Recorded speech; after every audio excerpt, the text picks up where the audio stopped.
बाळासाहेबांच्या तमाम शिवसैनिकांना मानाचा जय महाराष्ट्र. जय महाराष्ट्र मित्रांनो. चला तर आज आपण आणखी एक नवीन व्हिडिओला सुरुवात करणार आहोत. त्या अगोदर तुम्ही जर माझ्या श्वास आमचा शिवसेना या चॅनलवर नवीन असाल तर आजच आपल्या श्वास आमचा शिवसेना या चॅनलला सबस्क्राईब करा आणि बेल आयकॉन प्रेस करा, जेणेकरून तुम्हाला आपल्या चॅनलवरील नवनवीन अपडेट्स आणि व्हिडिओ मिळत राहतील. यापूर्वीच्या व्हिडिओमध्ये आपण शिवसेना नेते खासदार संजय राऊत साहेब यांचा जीवन परिचय पाहिला.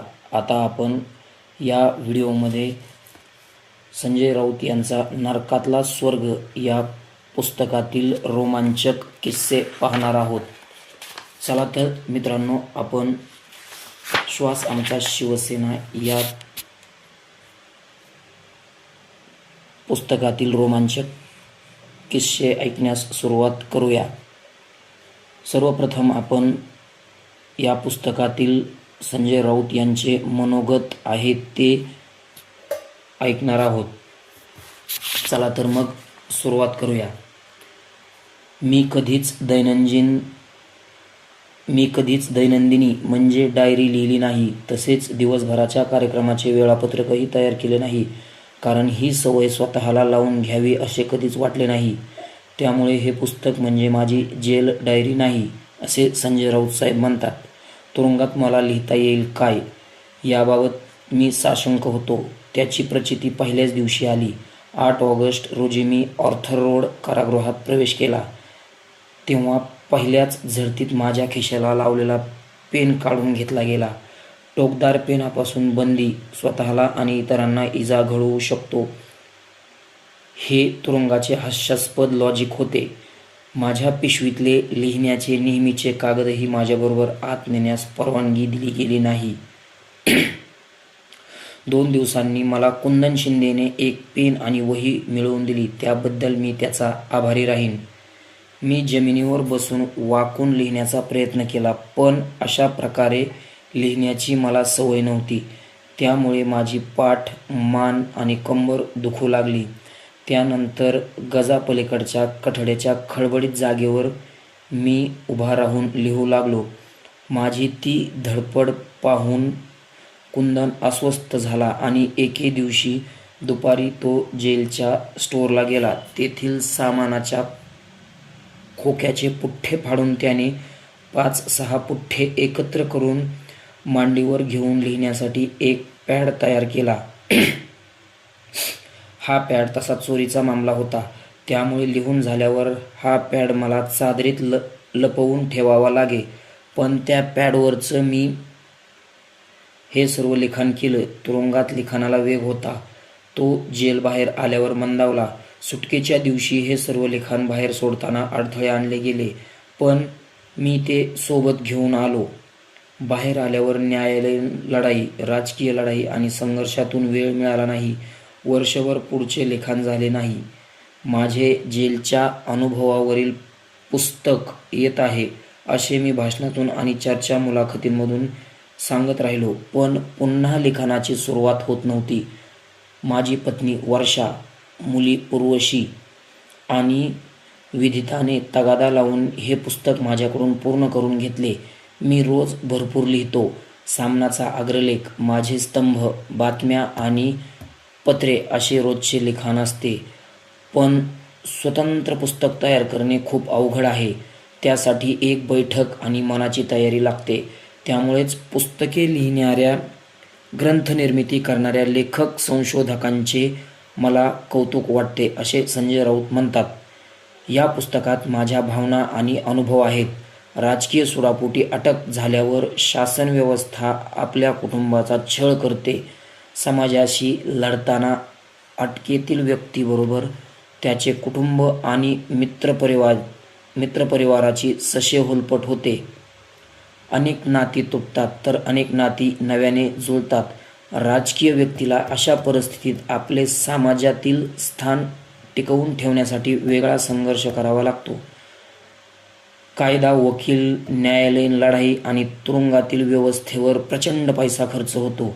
हे सर्व कसे उभारायचे बाहेर या सगळ्याची व्यवस्था कुटुंब कशी करणार या चिंतेने मनाला वाळवी लागते. या चिंतेने गजाआड तळमळ वाढते. तुरुंगातील अनुभव मी लिहिले. त्यात सलगता व अनुक्रम नव्हता. काही ठिकाणी तारखा आहेत आणि काही ठिकाणी नाहीत. घटना मागे पुढे झाल्या असाव्यात, कारण पुस्तक करावे हा विचार मनात नव्हता. लिहिण्याची सवय तुटू नये म्हणून लिहित राहिलो आणि आता त्याचे पुस्तक झाले.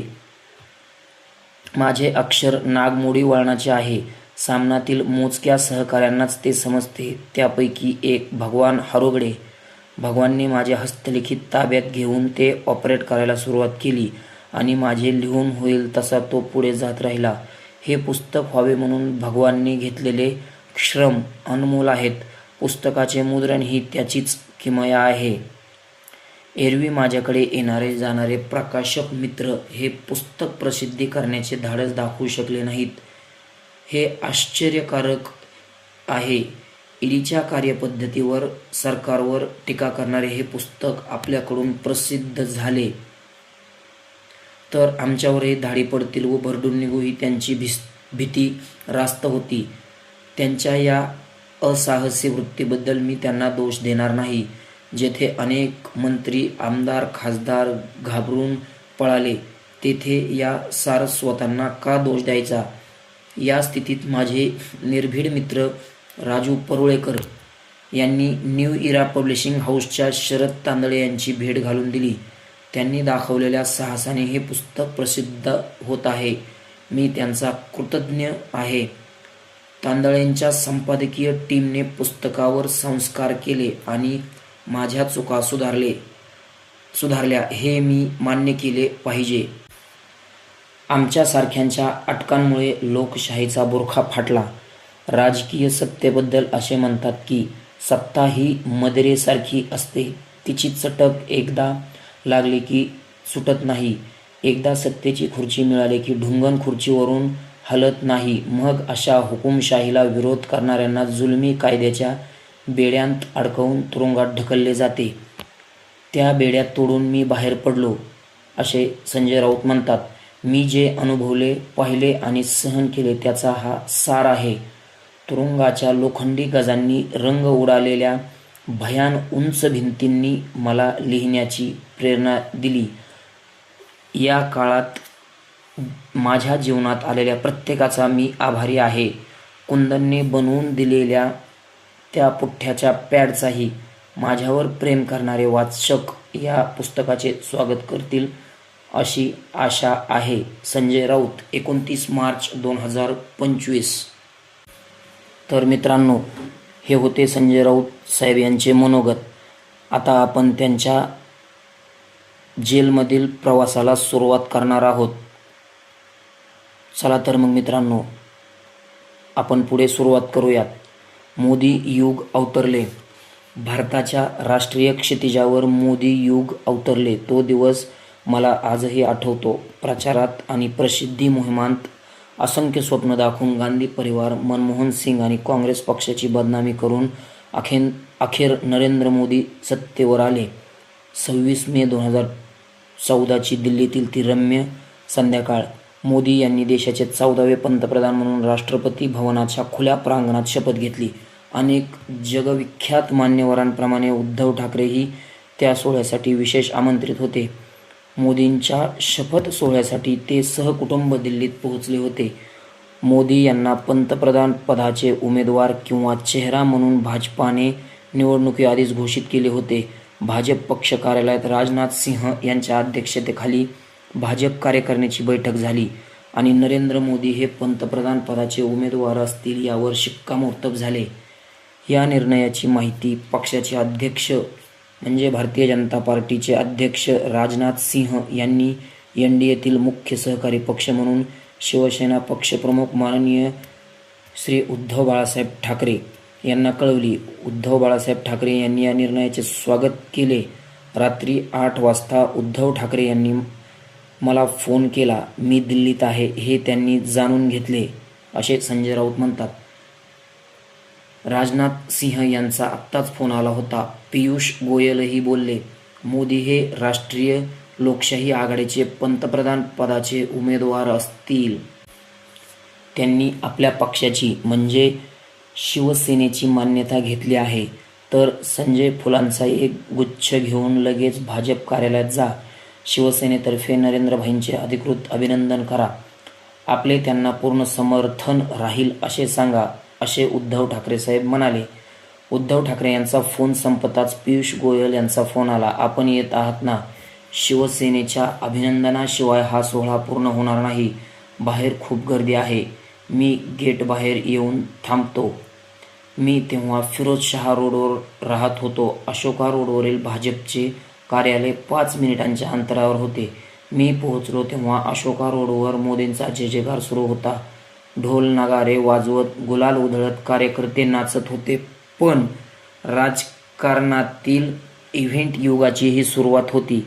आत शिरणे कठीण होते. इतक्यात पियुष गोयल बाहेर आले. माझी गाडी आत घेऊन मला राजनाथ सिंह आणि नरेंद्र मोदी बसलेल्या दालनात घेऊन गेले. आ गई शिवसेना, अब चिंता नाही, मला पाहताच मोदी म्हणाले. ते प्रसन्न व आनंदी वाटत होते. त्यांनी मोकळेपणाने फुलांचा स्वीकार केला. कोणताही अहंकार भाव त्यांच्या वागण्यात नव्हता. तुमचीच वाट पाहत होतो. शिवसेनेच्या शुभेच्छा महत्त्वाच्या आहेत, असे मोदी म्हणाले. राजनाथ सिंहांनाही अनुमोदन दिले. मोदींची वागणूक अत्यंत विनम्र होती. शिवाय ते भावुकही झाले होते. मोदींना तत्काळ गुजरातला निघायचे होते. ते निघाले. हा प्रवास आठवतच मी राष्ट्रपती भवनाच्या प्रांगणात पोहोचलो. मोदी त्यावेळी भाजपचा म्हणजे राष्ट्रीय लोकशाही आघाडीच्या पंतप्रधान पदाचा चेहरा होते. मनमोहन सिंग यांचे सरकार होते आणि इंडिया सत्तेवर येईल काय हे छातीटोकपणे कोणीच सांगू शकत नव्हते. मात्र 2014 साली काँग्रेसचा दारुण पराभव करून इंडिया सत्तेवर आला. मोदींची आता पंतप्रधान पदाचे उमेदवार म्हणून अधिकृत निवड होणार होती. त्या बैठकीसाठी मोदी हे खासदार म्हणून प्रथमच विजयी मुद्रेने संसदेत आले. संसदेच्या पायरीवर मस्तक टेकून त्यांनी लोकशाहीच्या सर्वोच्च मंदिरास अभिवादन केले. शिवसेना पक्षप्रमुख उद्धव ठाकरे, प्रकाश सिंह बादल वगैरे प्रमुख नेते संसदेच्या मध्यवर्ती सभागृहात पोहोचले होते. एनडीएच्या सर्व प्रमुख नेत्यांना राष्ट्रपती भवनात जायचे आहे आणि सर्वानुमते मोदी यांची निवड होत असल्याचे राष्ट्रपतींना सांगायचे आहे, असे तेथे सांगण्यात आले. शिवसेनेचा मोदींना पाठिंबा असल्याचे पत्र भारतीय जनता पार्टीला हवे होते. त्याचा मसुदा तयार करून पाठवण्यात आला. मोदींना पाठिंबा देत असल्याच्या पत्रावर शिवसेना पक्षप्रमुख उद्धव ठाकरे सही करीत असतानाचे छायाचित्र मी टिपले. ते माझ्याकडे आजही आहे, असे संजय राऊत म्हणतात. हे सोपस्कार आटोपून ताज मानसिंगमधून आम्ही सगळेच राष्ट्रपती भवनातील पंतप्रधान नरेंद्र मोदींच्या शपथविधी सोहळ्यास पोहोचलो. वातावरण भारावलेले होते. उद्योग, कला आणि राजकीय क्षेत्रातील सर्वोच्च शिखर पुरुष उपस्थित होते. अंबानी, अदानी तर सहकुटुंब आले होते. पण माहोल बदलत होता. सरकार बदलले आणि सरकारसोबतच कालपर्यंत मित्र असलेल्यांचे स्वभाव आणि वर्तनही बदलत असल्याची झलक पाहायला मिळाली. व्यापारी मंडळ कमालीचे खुश होते. आपडो माणूस सत्तेवर आल्याचे भाव त्यांच्या चेहऱ्यावर स्पष्ट दिसत होते. हे लोकांचे राज्य येत आहे की मुठभर व्यापारी देशावर हुकूमत गाजवणार आहेत, असाच प्रश्न मला पडला. मोदींच्या शपथविधी सोहळ्यास पक्षप्रमुख उद्धव ठाकरे यांच्यासह मी उपस्थित होतो. शपथविधी सोहळ्यास भव्य आणि नेत्रदीपक होता. राष्ट्रपती भवनाच्या खुल्या प्रांगणात देशातील व जगातील मान्यवर उपस्थित होते. पाकिस्तानचे तेव्हाचे पंतप्रधान नवाज शरीफ विशेष निमंत्रित होते. सत्तेचे केंद्रीकरण होण्याची ती सुरुवात होती.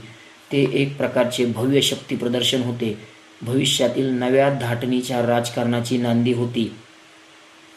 देशाच्या राजकारणात नवे इव्हेंट युग सुरू होत असल्याचा हा एक इशारा.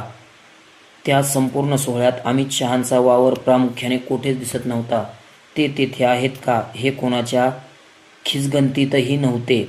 संसदेच्या मध्यवर्ती सभागृहात एनडीएतर्फे मोदी यांची निवड झाली. मोदी त्या बैठकीसाठी संसदेत पोहोचले तेव्हा त्यांनी संसदेच्या पायरीवर डोके ठेवून ती पायरी आपल्या अश्रूंनी भिजवली.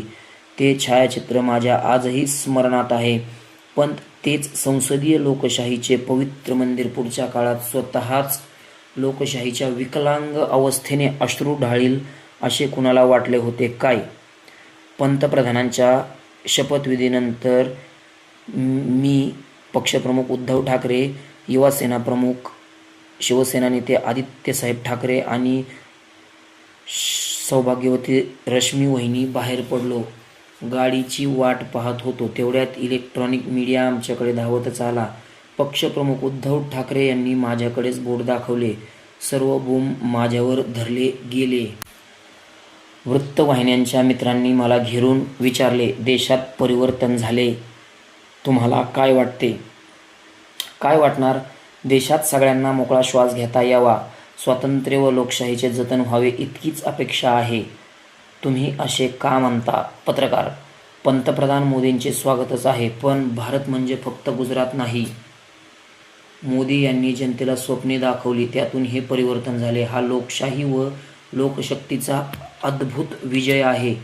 पंतप्रधान म्हणून मोदी यांनी लोकशाहीशी इमान राखले तर देशात नवचैतन्य येईल. विरोधकांना वैचारिक शत्रू मानावे, वैयक्तिक शत्रू मानू नये. नवे सरकार लोकशाहीचे सर्व मापदंड पाळेल. गुजराती राजकारण्यांविषयी माझा अनुभव बरा नाही. मोदी हे व्यापाऱ्यांच्या भूमीतून आले आहेत. फायद्यासाठी कोणत्याही थराला जाणाऱ्या व्यापाऱ्यांसारखे ते वागले नाहीत, तर मी आनंदी व्यक्ती असेन असे मी तेव्हा म्हणालो. आज ते खरे ठरले. माझ्या मनात शंकेची पाल तेव्हाच चुकचुकली होती. पैशातून सत्ता आणि सत्तेतून पुन्हा सत्ता हे चक्र आता सुरू होईल.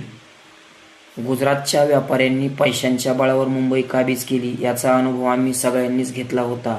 महात्मा गांधी यांनी स्वतंत्र लढ्यासाठी गुजरातची व्यापारी भूमी निवडली नाही, कारण व्यापार मंडळ शेवटी इंग्रजांशीच व्यापार करून पैसे कमावेल हा गांधींचा होरा होता. छत्रपती शिवाजी महाराजांनी 2 वेळा सुरतेची लूट केली, त्यामागे प्रखर राष्ट्रीय भावना होती. व्यापाऱ्यांच्या हाती देशाची सूत्रे गेल्यावर भयंकर परिणाम पुढे देशाने भोगले.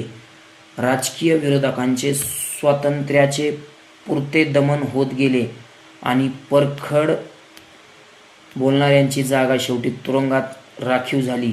2014 नंतर देशात जे दुष्टचक्र सुरू झाले त्यात मी आणि माझे कुटुंब पूर्णपणे भरडून निघालो. मला लांबण लावायची नाही, पण सध्या देशातील सुरू असलेल्या स्थितीविषयी मला काही सांगायचं आहे. हे विषयांतर आहे, परंतु विषयांतरातच माझ्यासह अनेकांच्या अटकेची पटकथा लपलेली आहे. इस्रायलचे ज्यू सरकार पॅलेस्टिनी नागरिकांचे हक्क अधिकार चिरडण्यासाठी ज्या प्रकारे गाझा पट्टीवर बॉम्ब हल्ले करून लोकांच्या प्रेतांच्या राशी पाडत आहेत, त्याच प्रकारे आपल्या देशात राजकीय विरोधकांना नष्ट करण्याचा प्रयत्न होत आहे. फक्त कायद्याचा गैरवापर करून तिकडे बॉम्ब आहेत, इकडे ईडी सारखा केंद्रीय तपास यंत्रणा आहेत. ईडीने अटक केल्यावर जेवढे दिवस तुरुंगात काढावे लागतात त्यातला प्रत्येक दिवस गाझा पट्ट्यातील निर्घृण बॉम्बस्फोट हल्ल्यासारखाच असतो. मोदी आणि अमित शहांच्या राजकारणाचा गुजरात फॉर्म्युला आहे. राजकारण हा आमच्यासाठी व्यापार आहे. इथे व्यापार फक्त आम्हीच करणार.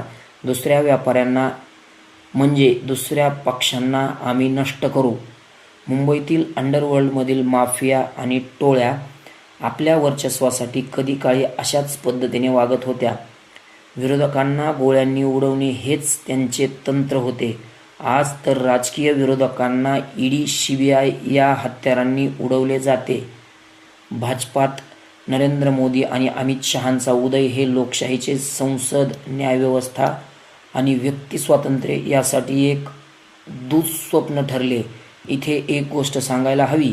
2014 पर्यंत भारतीय जनता पक्षाशी शिवसेनेचे संबंध चांगले होते. 25 वर्षाचा राजकीय प्रवास,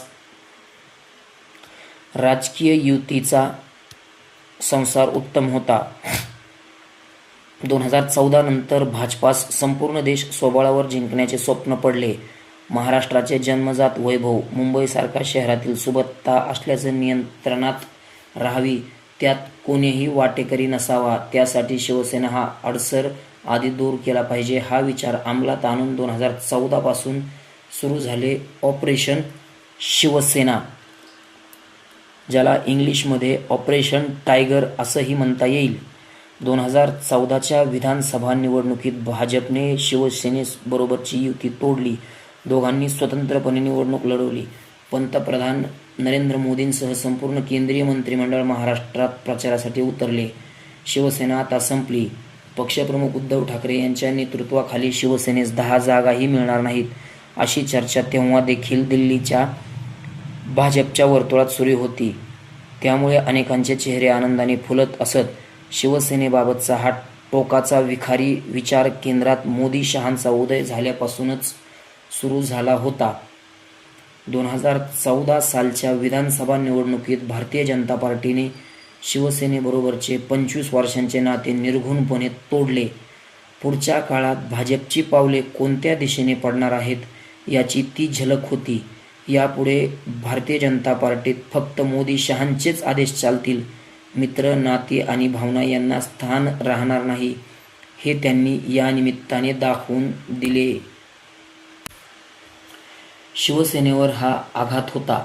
शिवसेना प्रमुख हिंदुहृदय सम्राट माननीय बाळासाहेब ठाकरे यांचे छत्र हरपले होते. अशा वेळी भारतीय जनता पार्टीने शिवसेना आणि पक्षप्रमुख उद्धवसाहेब ठाकरे यांच्या पाठीशी उभे राहत नात्याची विण घट्ट असल्याचे दाखवून देणे गरजेचे होते. पण शिवसेना प्रमुख नाहीत या दुःखद घटनेतही त्यांनी राजकीय संधी शोधली आणि जागा वाटपाचे निमित्त करून 25 वर्षांचे नाते तोडून टाकले. स्वतंत्रपणे निवडणुकांना सामोरे जाण्याची तेव्हा शिवसेनेची तयारी नव्हती. शिवसेनेची कोंडी करून महाराष्ट्रावर ताबा मिळवणे हे भाजपचे कटकारस्थान होते. पण एकाकी निवडणुकीस सामोरे गेलेल्या शिवसेनेने विधानसभेच्या 64 जागा जिंकल्या. भारतीय जनता पक्ष 125 वर अडकला. महाराष्ट्रात स्वबळावर सत्ता आणण्याचे त्यांचेच डावपेच नियतीने उधळून टाकले. 125 इतका मोठा आकडा येऊनही भाजपच्या गोटात आनंदाचे वातावरण नव्हते. शिवसेनेने 64 जागा जिंकल्या याची वेदना त्यांना जास्त असावी. शिवसेनेने विरोधी पक्षात बसणे स्वीकारले. एकनाथ शिंदे हे विरोधी पक्षनेते झाले. 125 जागांवर राज्यपालांनी भाजपास सत्ता स्थापनेचे निमंत्रण दिले. त्याचवेळी राष्ट्रवादी काँग्रेसचे प्रफुल्ल पटेल हे घाईघाईने पुढे आले. महाराष्ट्रात राजकीय अस्थिरता राहू नये म्हणून भाजपला सरकार स्थापनेसाठी पाठिंबा देऊ असे त्यांनी जाहीर केले. दिल्लीतील भाजप नेत्यांच्या इशाऱ्यावरून राष्ट्रवादी काँग्रेसने ही घोषणा केली. सगळ्यांसाठीच हा धक्का होता. शिवसेनेची बार्गेनिंग पॉवर संपवण्याची ही खेळी गुजरातच्या भूमीवरूनच खेळली गेली. त्याच गुजरातने पुढे शरद पवार यांचाही निर्घृणपणे काटा काढला, तोही प्रफुल्ल पटेलांच्याच हातून. मी नरेंद्र मोदींचा विरोधक आहे. माझा मोदी विरोध व्यक्तिगत द्वेषातून आला असल्याचा आरोप भारतीय जनता पक्षाचे लोक नेहमी करतात. हा आरोप निराधार आहे असे संजय राऊत म्हणतात. कारण सर्व जग मोदींची कोंडी करत होतं तेव्हा मी स्वतः अनेक व्यासपीठांवरून मोदींची बाजू भक्कमपणे मांडत होतो. शिवसेनेचे वृत्तपत्र सामना मधील त्या काळातले माझे अग्रलेख त्याची साक्ष आहेत. गुजरातचे मुख्यमंत्री नरेंद्र मोदी हे मुंबई भेटीवर आले. त्यांनी शिवसेना प्रमुखांना भेटण्याची इच्छा व्यक्त केली. गोरेगावच्या नेस्को ग्राउंडवर शिवसेनेच्या मेळाव्यास शिवसेना प्रमुख उपस्थित राहणार होते. मेळावा संपल्यावर नेस्को कार्यालयात मोदींना भेटण्याचे नक्की झाले. रात्री 10 वाजता नरेंद्र मोदी गोरेगावला आले. मोदी बाळासाहेबांच्या भेटीच्या वेळी मनोहर जोशी, उद्धव ठाकरे, सुभाष देसाई आणि मी असे मोजकेच लोक उपस्थित होतो. मोदी यांनी अत्यंत विनम्रपणे वाकून बाळासाहेबांना नमस्कार केला. मला आपले आशीर्वाद हवेत, मोदी म्हणाले. बाळासाहेबांनी त्यांच्या पाठीवर आशीर्वादाची थाप मारली. 2 नेत्यात दिलखुलास चर्चा झाली. निरोप घेताना मोदींनी बाळासाहेबांचे दोन्ही हात हातात घेऊन आपल्या भावना मोकळ्या केल्या. त्या भेटीत अमित शहा कुठेच नव्हते. आज मोदींमध्ये दिसणारा अहंकार मला तेव्हा दिसला नाही. गुजरात दंगलीच्या वेळी संपूर्ण भारतातून, जगाच्या कानाकोपऱ्यातून नरेंद्र मोदींवर टीकेची झोड उठत होती. गुजरातमधील नरसंहाराचे चित्र जगाला अस्वस्थ करीत होते. गुजरातमध्ये सरकार प्रायोजित दंगली सुरू असल्याचे जागतिक व्यासपीठावरून सांगितले गेले. त्या दंगलीने देशात हाहाकार माजवेल असे कोणालाच वाटले नसावे. मुसलमानांच्या सामुदायिक हत्याकांडामुळे युनोतील मानवी हक्क समितीने टीका केली. जगभरातून भारताची नाचक्की झाली. भारतीय दबावापुढे पंतप्रधान अटल बिहारी वाजपेयी देखील अस्वस्थ झाले. मोदी राजधर्माचे पालन करीत नाहीत आणि दंगलीतील मुसलमानांच्या संहारासही त्यांचा पाठिंबा असल्याचे वाजपेयींचे मत होते. मोदींना आता बदलले नाही तर भारताच्या लोकशाही आणि धर्मनिरपेक्ष प्रतिमेला तडे जातील असे वाजपेयींना वाटले. त्यांनी कठोर पावले उचलून मोदींना मुख्यमंत्रीपदावरून हटवायचे ठरवले. वाजपेयींच्या या निर्णयाची माहिती देण्यासाठी गृहमंत्री लालकृष्ण अडवाणी स्वतः मुंबईत शिवसेना प्रमुखांना भेटण्याकरिता आले होते.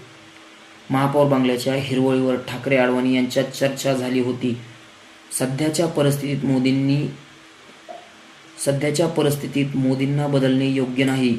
हिंदू समाजाच्या मनोबलावर त्याचा परिणाम होईल. प्रश्न फक्त गुजरातचा नसून देशातील हिंदू जनभावनांचा आहे. खूप काळानंतर हिंदू एक होताना दिसतोय. हिंदू हृदय सम्राट बाळासाहेब ठाकरे यांनी त्यांची भूमिका परखडपणे मांडली. त्यांनी नरेंद्र मोदींची उघडपणे पाठराखण केली. त्यावेळी मोदींवरील राजकीय गंडांतर टळले. मोदींना तेव्हा मुख्यमंत्रीपदावरून पायउतार व्हावे लागले असते तर आजचे मोदी आणि शहांचे अघोरी दर्शन जगाला घडले नसते. मी स्वतः मोदींची पाठराखण करणारे अनेक लेख सामनात लिहिले होते. त्या काळात मोदींचे अंधभक्तयुक्त निर्माण झाले होते. मोदींना भाजपने पंतप्रधान पदाचे उमेदवार म्हणून निवडले नव्हते. त्यांच्यावर चारही बाजूने टीका व हल्ले सुरू झाले तेव्हा मोदींच्या स्वागताचा लेख सामनात मीच लिहिला. भारतीय जनता पक्षातील एक मोठा वर्ग मोदींचा बचाव करायला खुलेपणाने समोर येत नव्हता. मोदींवर लिहिलेला बाजीराव मोदी सामना रोखठोक दिनांक 30 मार्च 2014 हा लेख मी इथे आवर्जून देत आहे. आता आपण बाजीराव मोदी हा लेख वाचणार आहोत. हिंदुस्थान लोकसभा निवडणुकांसाठी सज्ज झाला आहे, पण युद्धाच्या तुतार्या फक्त एकाच बाजूने फुंकल्या जात आहेत. त्यामुळे त्यास युद्ध कसे म्हणावे असा प्रश्न मला पडला आहे. सत्तेचा ताम्रपट जन्मताच घेऊन आलेला काँग्रेस पक्ष उघड्या बोडक्या झाडासारखा निस्तेज झाला आहे. सरदार सैरभैर झालेत व नेतृत्व गर्भगळीत झाले. कोणताही जोश नाही की लढण्याची जिगर नाही. दुसऱ्या बाजूला नरेंद्र मोदी आणि त्यांची सेना दणादण पाय आपटत व शस्त्रे परजित रणात उतरली आहे. शत्रूच्या खड्या समशेरी वाकती पुणे दरबारी, पेशवे मराठी स्वारी तळपती तिखट तलवारी. कवी अज्ञातवासी यांनी पेशव्यांच्या पुण्याच्या या प्रकारे वर्णन केले असले तरी ही स्थिती पहिल्या बाजीरावाच्या वेळी होती. नंतर पानिपतावर मराठ्यांचा पराभव झाला. नरेंद्र मोदी हे आज देशाच्या राजकारणात पहिल्या बाजीरावाची भूमिका बजावित आहेत व शत्रूच्या सर्व तलवारी त्यांच्यापुढे म्यान झाल्या आहेत. काँग्रेसच्या गोटातून त्यांच्या विरोधात क्षीण स्वरही उमटत नाहीत. काँग्रेस सध्या संकटात आहे. देशाच्या राजकारणातून काँग्रेसचा पाया उखडून टाकण्यासाठीच जणू ही निवडणूक होत आहे. स्वातंत्र्यानंतर काँग्रेसचे विसर्जन करून टाका अशी इच्छा महात्मा गांधी यांनी व्यक्त केली, पण सत्तेला चटावलेल्या काँग्रेसने गांधी इच्छेचा मान राखला नाही. पण त्याच गांधींच्या गुजरातमधून नरेंद्र मोदी हे सिंहाच्या चपळाईने आपल्या मजबूत पंजांनी काँग्रेस उखडताना दिसत आहेत. हे चित्र आज तरी आशादायी दिसते. मोदी हे गुजरातचे असले तरी शूर आहेत आणि शूर असूनही त्यांचा मेंदू डोक्यात आहे. ते हुकुमशाह आहेत असा आरोप होतो, पण या देशाला एका विधायक हुकुमशहाचीच गरज आहे असे हिंदू हृदय सम्राट बाळासाहेब ठाकरे यांनी जाहीरपणे सांगितले आहे. त्यामुळे नरेंद्र मोदी यांची अरेरावी व हुकुमशाही जोपर्यंत देशाच्या मुळावर येत नाही तोपर्यंत ती सहन करणे देशहिताचेच आहे.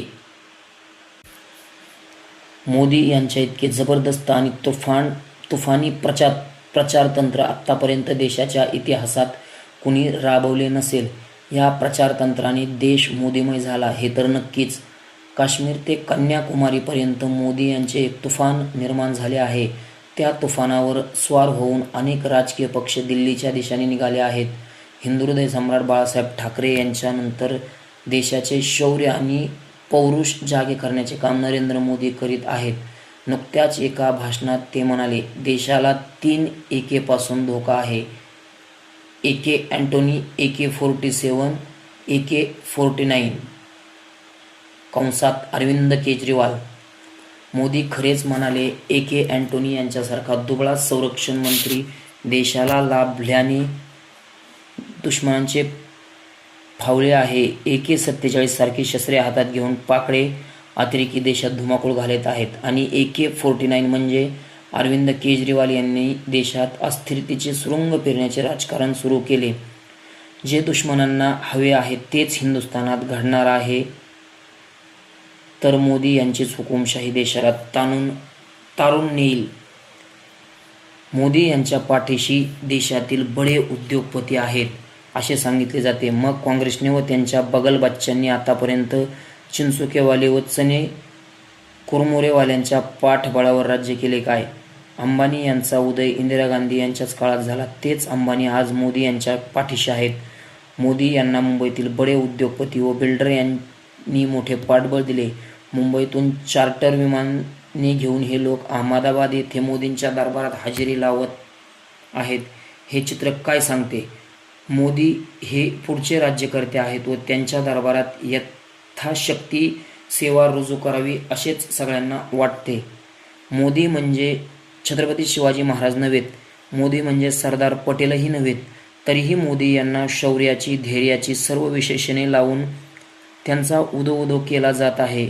सोशल मीडियाच्या प्रत्येक अंगाखांद्यावर फक्त मोदींचाच झेंडा आहे. राहुल गांधी व इतर काँग्रेसवाल्यांना तिथे उत्तर देणे जमत नाही. राहुल गांधी यांचा कोणताही प्रभाव या निवडणुकीत दिसत नाही. सोनिया गांधी अदृश्य आहेत व देशाचे पंतप्रधान मनमोहन सिंग जणू अस्तित्वहीन बनले आहेत. मनमोहन सिंग निवडणुकीचे निकाल लागण्याआधीच विस्मृतीत गेले. अरविंद केजरीवाल हे निदान मोदी व काँग्रेसच्या विरोधात मांडीवर थाप मारताना तरी दिसतात. वाराणसीत केजरीवाल यांच्या गाडीवर अंडी फेकली व अंगावर शाई फेकली. केजरीवाल यांच्या तुलनेत काँग्रेसचे नेते काळी शाई फेकण्याच्या लायकीचेच उरले नाहीत. इतके त्यांचे अस्तित्व शून्य बनले आहे. मोदी यांनी देशाच्या जनमानसावर ताबा मिळवला आहे हे नक्की. मोदी यांची देशात अजिबात हवा नाही असे तिसऱ्या आघाडीचे लोक सांगतात. ते स्वतःचेच समाधान करीत आहेत.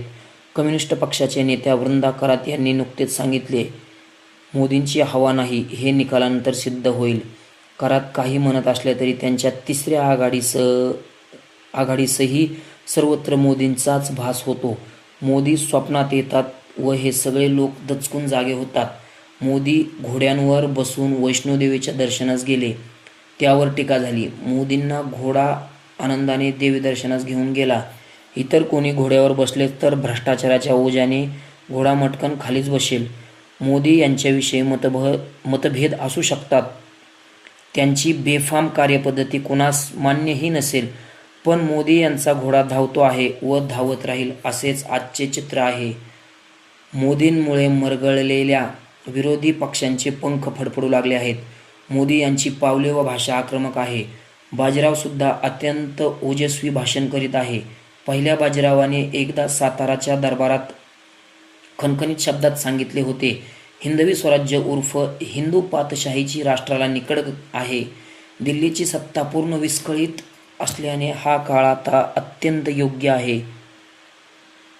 बुंधा तोडा म्हणजे फांद्या आपोआप गळून पडतील हा वाक्प्रचार बाजीरावांच्या या भाषणापासून सुरू झाला. बाजीरावांच्या शौर्याचा धाक तेव्हा सगळ्यांनीच घेतला होता. पालखेडच्या विजयानंतर पुढील 2 वर्षात बाजीरावांनी माळवा, गुजरात व बुंदेलखंड घुसळून काढून मोगल सत्तेचा पाया उखडून टाकला. फर्रुखाबादचा नवाब म्हणून प्रसिद्ध असलेल्या मोहम्मद खान बंगशने बुंदेलखंड जिंकण्यासाठी कित्येक वर्ष जंग पछाडले, पण पुढे राजा छत्रसाल म्हातारा होऊन थकला.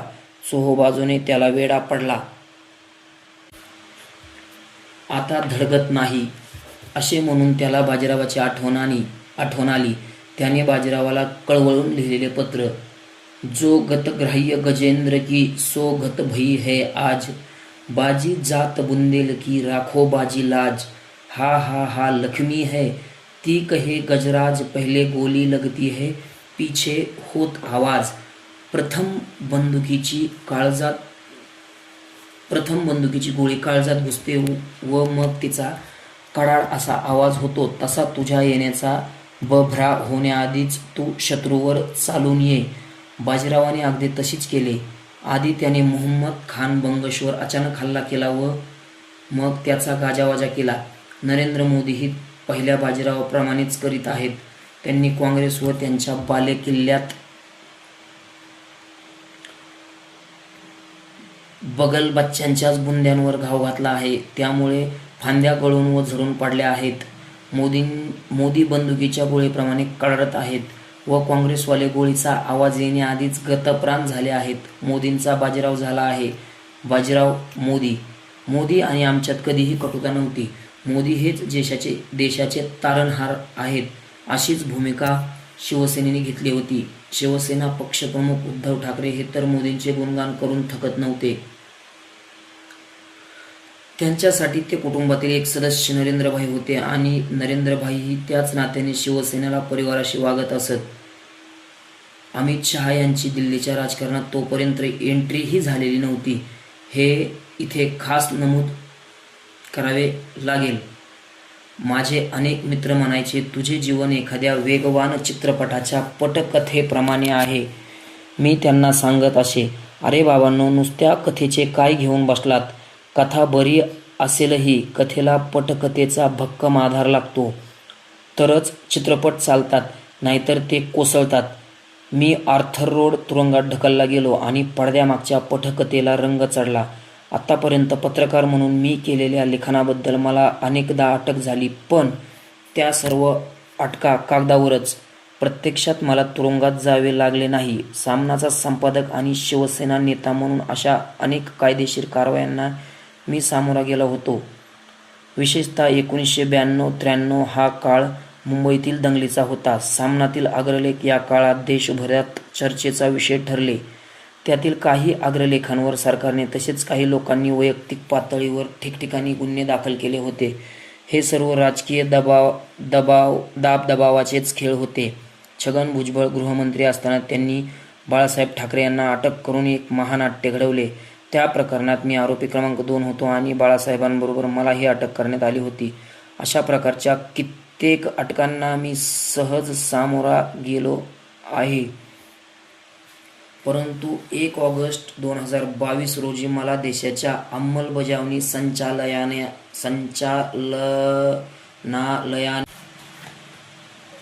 अटक केली. त्यानंतर 3.25 महिने मुंबईच्या आर्थर रोड तुरुंगात मला व्यतीत करावे लागले. हा काळ माझ्यासाठी व कुटुंबासाठी कठीण होता. मी स्वतःच अटकेला निमंत्रण दिले. मला अटक करण्यासाठी सरकारला उद्युक्त केले, असे परखड मत मला या काळात भेटलेल्या महनीय व्यक्तींनी केले. तुरुंगात जाण्याचा मार्ग मी स्वतःच निवडला होता, कारण लाचार होणे किंवा तडजोड स्वीकारणे हा माझा स्वभाव नाही. मी माझ्या पक्षाचे व वृत्तपत्राचे काम करीत होतो. माझे जीवन मध्यमवर्गीय कुटुंबासारखेच होते. सुखवस्तू जगण्याचे फारसे आकर्षण मला कधीच नव्हते. सामान्यपणे जगण्यात सुख आहे, अशी माझी धारणा आहे. एक लेखक, पत्रकार म्हणून लोकांनी माझी ओळख ठेवावी. शिवसेनेचा नेता, राज्यसभेचा खासदार म्हणून मान सन्मान मिळतच होते. त्या माझ्या पक्षाशी प्रतारणा करण्याची अवदसा आठवू नये, अशी ईश्वराकडे मी नेहमीच प्रार्थना करतो. माझ्या या भूमिकेमुळेच माझ्यावर तुरुंगवास लादला गेला. राजकारणाच्या क्रूरतेचे आणि हुकुमशाहीचे हे शेवटचे टोक होते. माझ्या तुरुंगवासाच्या प्रवासात जेल डायरी लिहावी, माझा अनुभव नोंदवून ठेवावा, असे मला कधी वाटले नाही.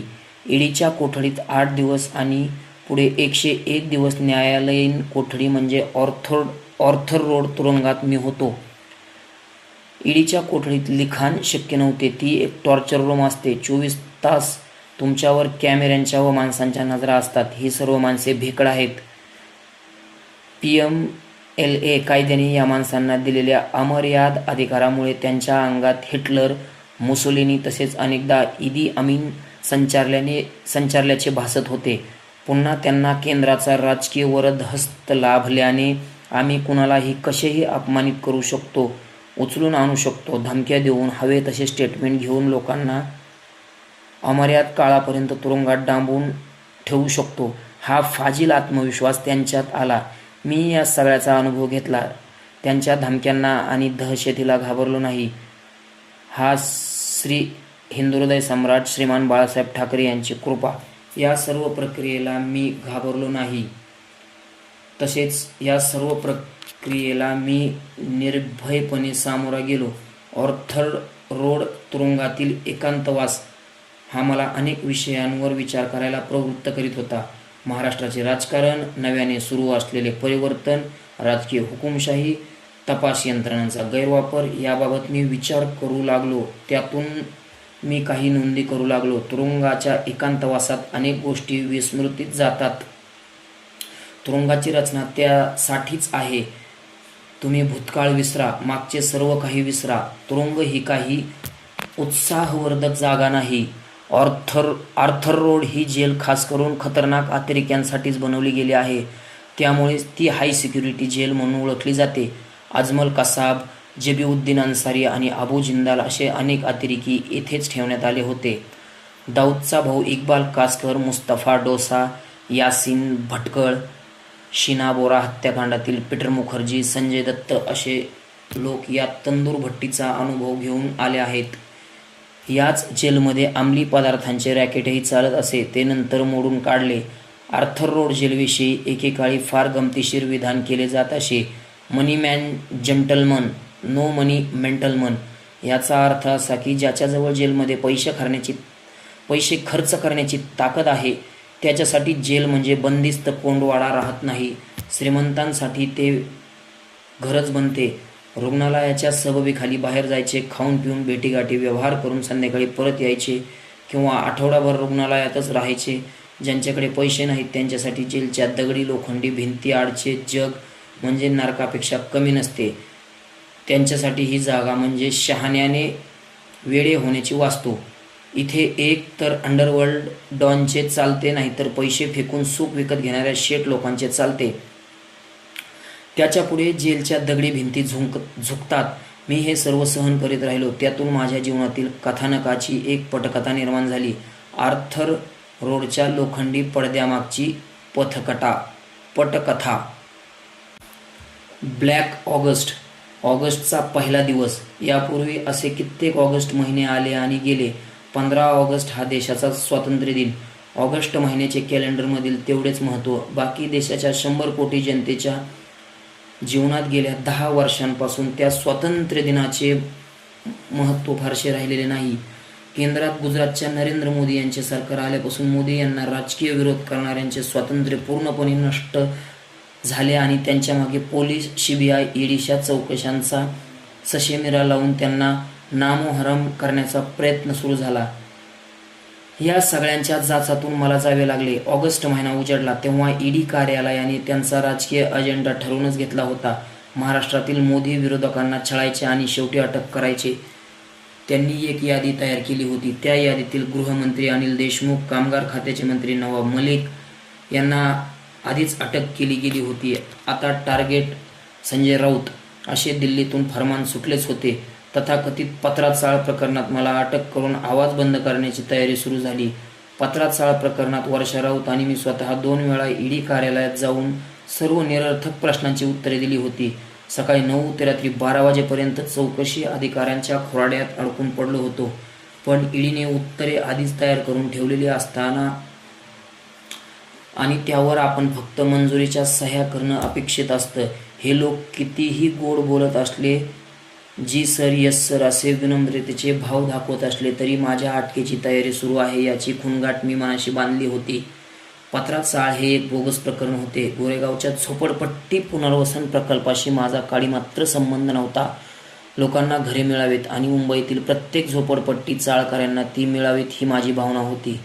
त्यावेळी महाराष्ट्रात काँग्रेसचे सरकार होते आणि विलासराव देशमुख मुख्यमंत्री होते. अशी अनेक घरांची प्रकरणे मी तेव्हा मुख्यमंत्री देशमुखांकडे घेऊन जात होतो आणि राजकीय विचार न करता देशमुखही अशा प्रकल्पग्रस्तांना न्याय देत होते. विकास कामात विलासराव देशमुख यांनी कधीच राजकारण आणले नाही.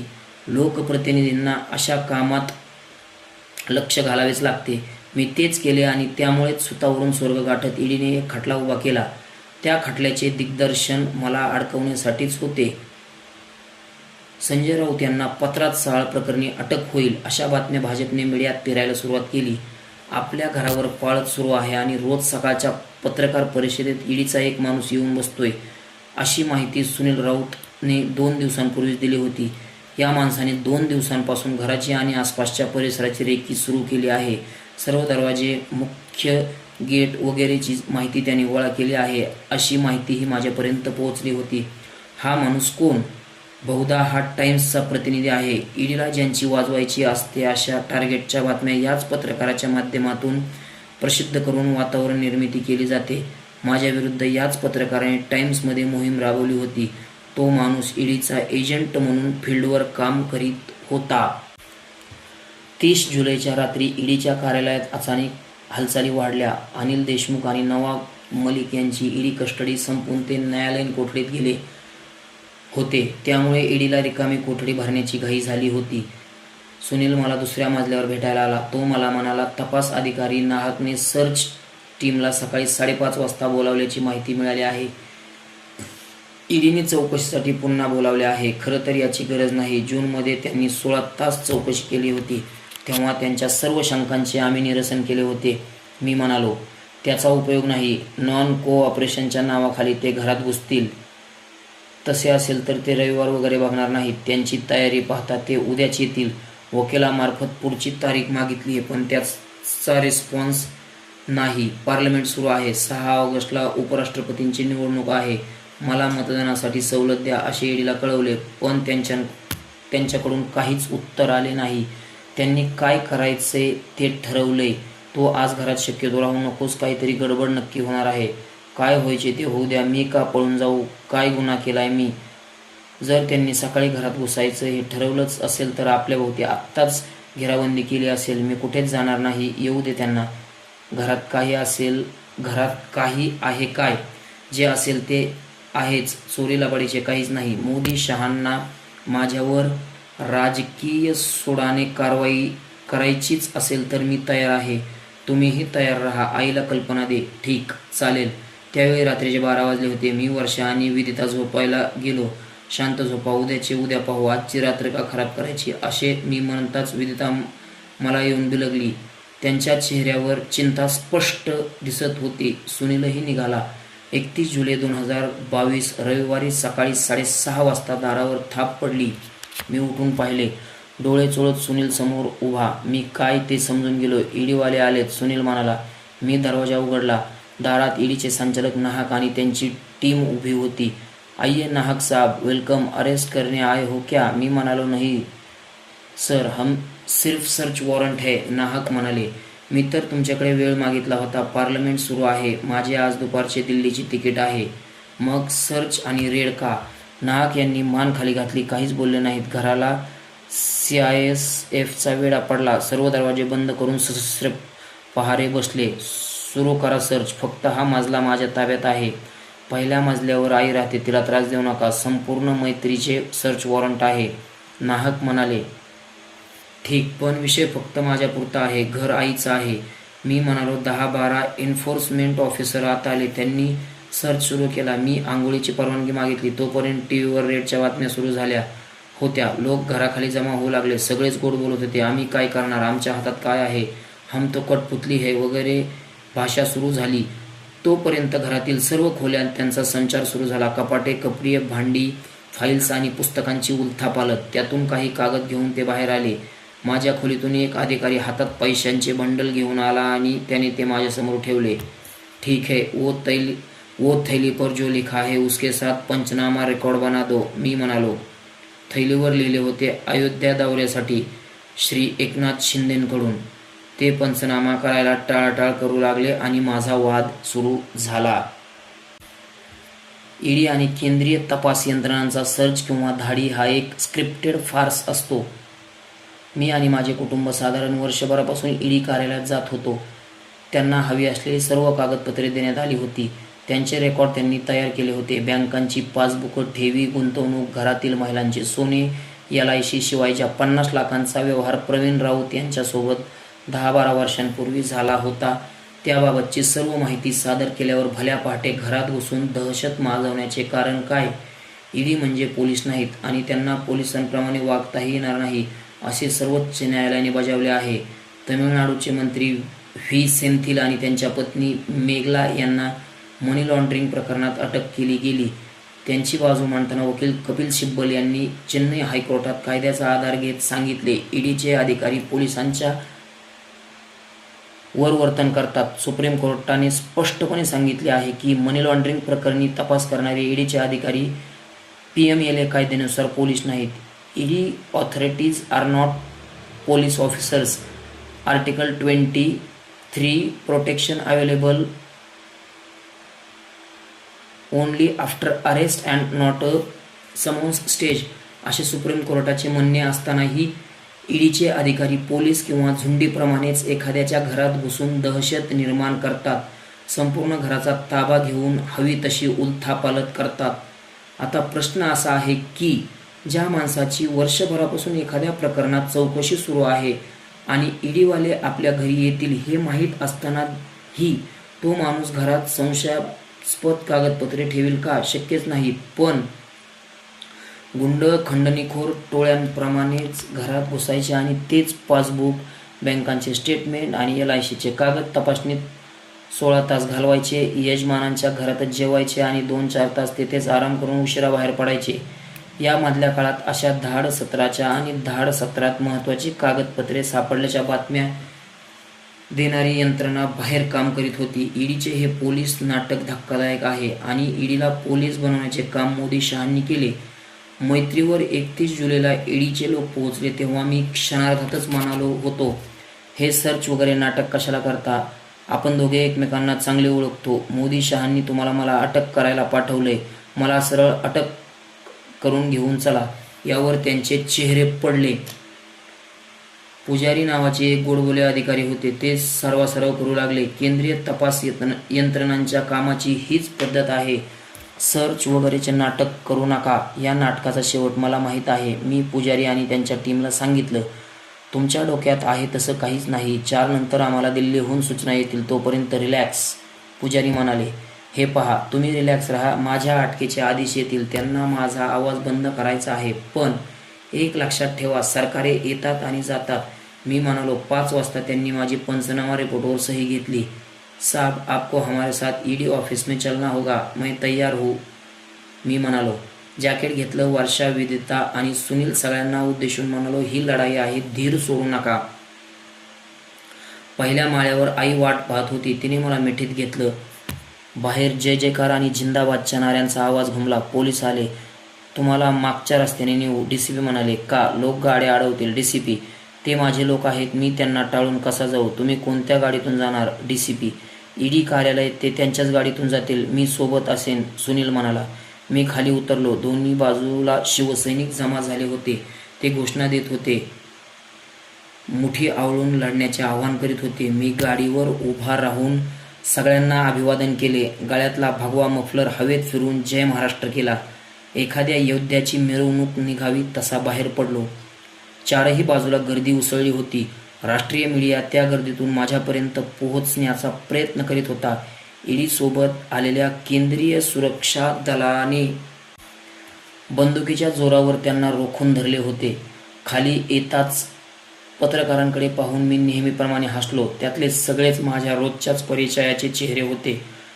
ते पोलिसांच्या भिंती आडून माझ्याशी संवाद साधू लागले. राऊत साहेब, तुम्हाला अटक झाली काय? पहिला प्रश्न. होय, हे मोदी शहांचे महाराष्ट्र कमजोर करण्याचे कटकारस्थान आहे. मी यावर एका ईडी अधिकाऱ्यानेच मला बोलण्यापासून रोखले. मी प्रतिकार केला. तुम्ही मला अद्यापी अटक केलेली नाही, मी बोलणार आहे, असे त्या अधिकाऱ्याला ठणकावून सांगितले. राऊत साहेब, तुमच्या अटकेमागे कोण आहे? प्रश्न. महाराष्ट्राचे शत्रू आहेत. महाराष्ट्र कमजोर होतोय. पेढे वाटा पेढे, असे मोठ्याने बोलताच केंद्रीय सुरक्षा दलाचे धिप्पाड जवान पत्रकारांना मागे ढकलू लागले. वातावरणात तणाव वाढू लागला. मला गाडीकडे खेचत नेण्याचा प्रयत्न सुरू झाला आणि पुन्हा गर्दीतून जय जयकार, जिंदाबादच्या घोषणा घुमू लागल्या. खिडकीतून आई, वर्षा, ध्रुवा आणि सुजाता हात हलवीत होत्या. आई डोळ्यांच्या कडा पुसताना दिसली. भांडूप गावातून हायवेला आलो. लोक जमा झाले होते. आजपर्यंत मी स्वाभिमानाने जगत आलो आहे याचा आनंद वाटला. इतर गांडूंप्रमाणे मी शेपूट घातली नाही. रस्त्याच्या दोन्ही बाजूच्या गाड्यांतून जाणारे लोक स्वप्रेरणेने रामराम जय महाराष्ट्र करीत होते. बेलॉर्ड पियरच्या ईडी कार्यालयात पोहोचेपर्यंत हा उत्सव सुरूच होता. 6 वाजता ईडी कार्यालयात पोहोचलो. पाऊस सुरू झाला. खाली उतरताच पुन्हा एकदा मीडिया समोर भगवा मफलर हवेत फिरवला. संजय सावंत, जीवन कामत, संदीप आप्पा सोबत होते. बाहेरून सोफ्यावर बसलो. दादरच्या घराचा पंचनामा आटपून विजेता ईडीत पोहोचली. तिने वर येताच मला मिठी मारली. तिचे डोळे भिजले. बाबा, we are proud of you. तू लढ, शरण जाऊ नकोस, आम्ही तुझी वाट पाहू, असं म्हणत ती पुन्हा एकदा डोळे भिजवून परत फिरली. खाली जाऊन तिने भाऊ काकाला मिठी मारली. ते भावनिक दृश्य सर्व वाहिन्यांनी टिपले. बेलॉर्ड पियरच्या ईडी कार्यालयात पोहोचलो. तो एक रोमांचक सोहळाच होता. माझ्या चेहऱ्यावर आणि वागण्यात अजिबात तणाव नव्हता. जे घडलंय ते स्वीकारून प्रत्येक प्रसंगाला मी सामोरा जात होतो. मात्र त्याआधी नेमकं काय घडलं? ईडीचे अधिकारी घरी पोहोचले तेव्हा सकाळी त्यांना चहा नाश्ता ऑफर केला. दुपारचे जेवणही घरीच केले. पुढे ईडीच्या कस्टडीत या पथकाने माझ्या पाहुणचाराची परतफेड केली. ईडीचे पथक घरात असताना मी माझा फोन जवळ ठेवला होता. त्यांनी तो मागितला. तुम्ही मला अटक केलेली नाही, त्यामुळे फोन मिळणार नाही. तुम्ही तुमचे सर्व सर्चचे कामं पूर्ण करा, असे मी स्पष्टपणे त्यांना सांगितले. त्याच दरम्यान मी 4 ट्विट केले. काही झाले तरी मी झुकणार नाही, मी लढत राहीन.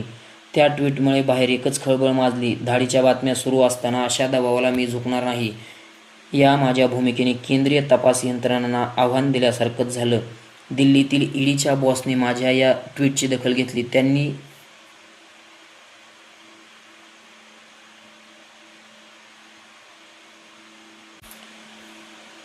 दिल्लीतील ईडीच्या बॉसने माझ्या या ट्विटची दखल घेतली.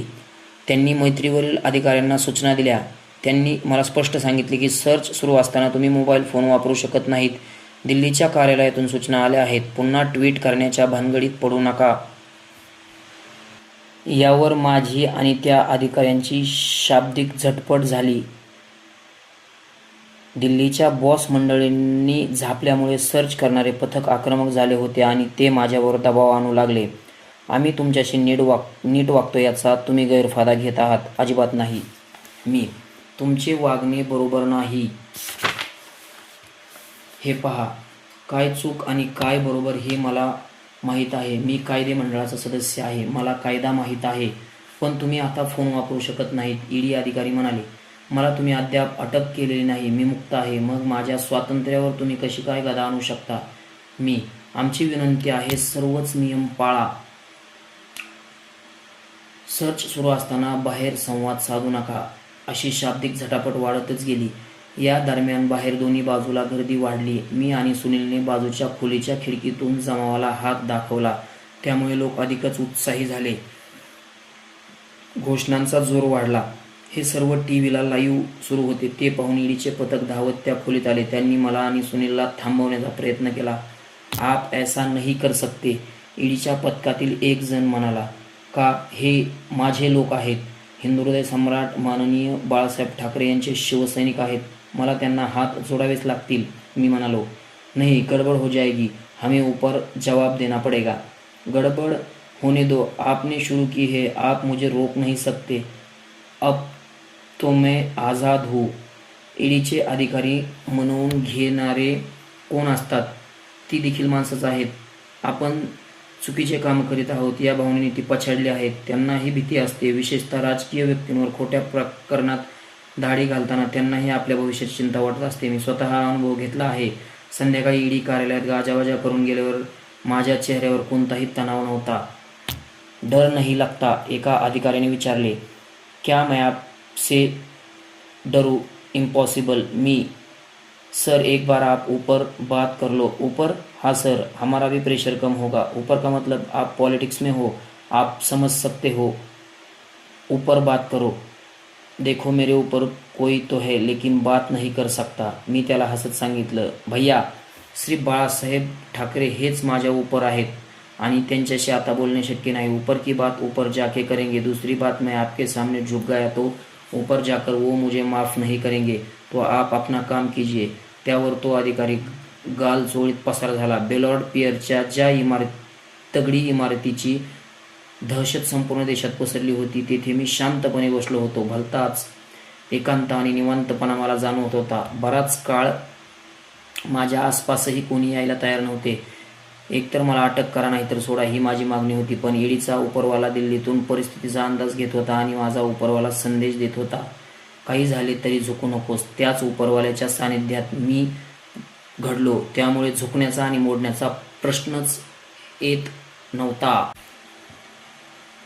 तर शिवसैनिक मित्रांनो, आजच्या व्हिडिओमध्ये आपण इथंच थांबणार आहोत। इथून पुढचा भाग आपण पुढील भागात वाचणार आहोत। तुर्तास एवढेच। जय हिंद, जय महाराष्ट्र। भेटूया पुढच्या भागात। जय हिंद, जय महाराष्ट्र।